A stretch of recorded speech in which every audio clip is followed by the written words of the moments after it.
How good is lasagna? It's all cheesy, meaty, tomato-y goodness.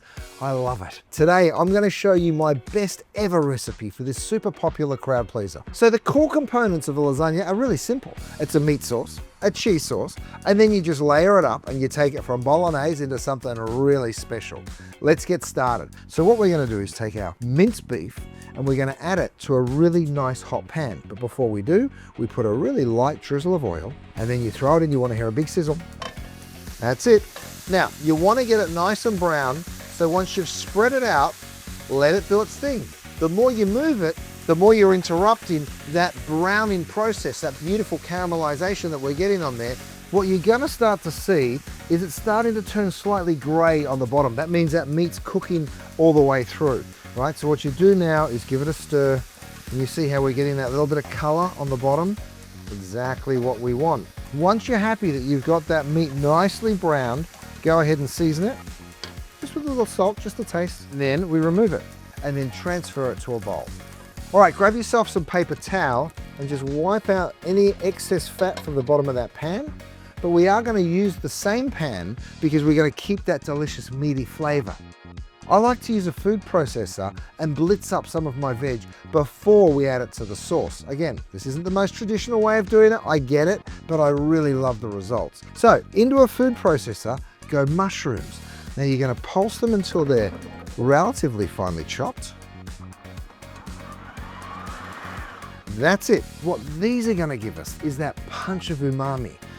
What's umami, I hear you say? It's kind of like a savory, rich, meaty flavor, which I gotta tell you, goes so well with this sauce. I remove all of those mushrooms. Next, drop your onions, celery, carrot, and garlic into the food processor, and again, just a little pulse until it's all finely chopped. Pour your veggie mix straight back into your non-stick pan, little slug of olive oil, so you can turn this onto a medium-high heat. What we're looking for here is just a light golden brown on those vegetables. You'll start to smell their fragrance and aroma. Then it's time to add your mushrooms. Once you have your vegetables sweated down, it's been going for about 8 minutes, the next thing I do is take my tomato paste, toss that in goes my brown meat. Once that's been going for a couple of minutes, grab yourself your wine. I know what you're thinking, red wine, right? Red meat, red wine. Actually, white wine is more traditional with a bolognese sauce, believe it or not. Oh, it's starting to smell really good, you guys. You can turn down the heat just a little, because now we're going to add the rest of our liquid. I have some milk.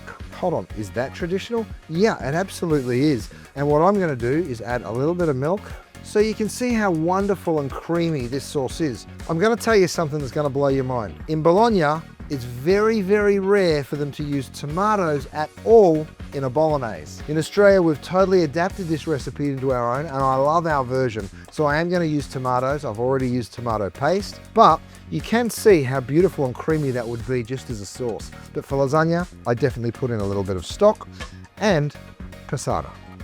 We're going to let this simmer. Pop your lid on, but don't totally cover it like this. Just sit it slightly off to the side, which will allow a little bit of steam to escape, and that's going to help to reduce that sauce. We'll give it an hour.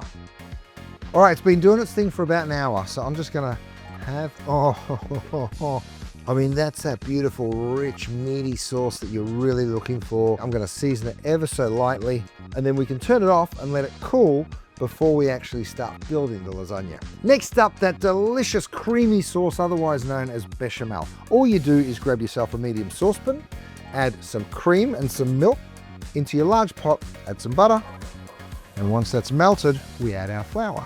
You cook your flour and your butter together for just a couple of minutes, and then you spoon in some of that hot cream and milk and just mix it together like this. You'll see how quickly it will get thick. Once it starts to happen, you just add a little bit more of your cream and milk. Each time you add the cream and milk, get rid of any lumps so that it gets nice and smooth and silky. Once you've got that beautiful bechamel sauce to that perfect consistency, go ahead and turn the heat off, and then we add half a cup of Parmesan cheese. That's going to give it a really lovely, bitey, strong, cheesy taste.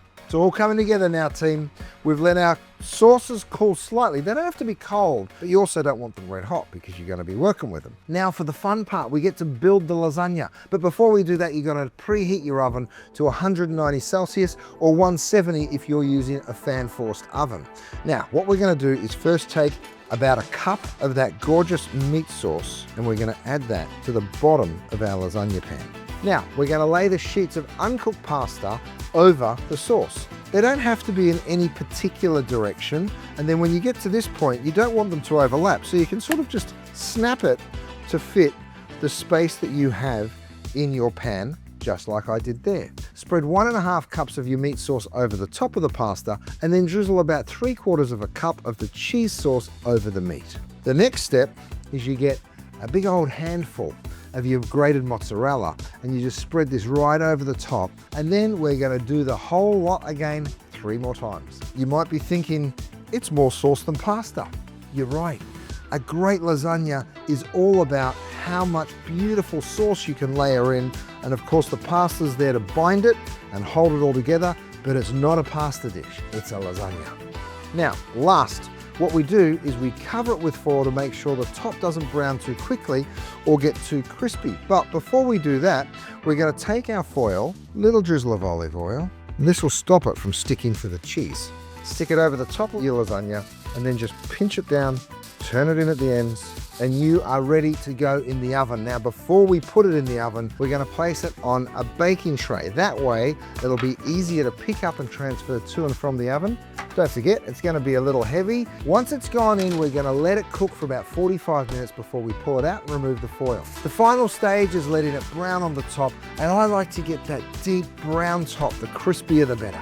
20 minutes and dinner's ready. My 20 minutes is up.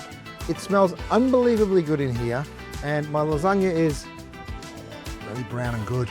Look at that. I know you want to dig in, but wait, not yet. It's absolutely crucial that you let your lasagna stand for about 10 to 15 minutes before you serve it.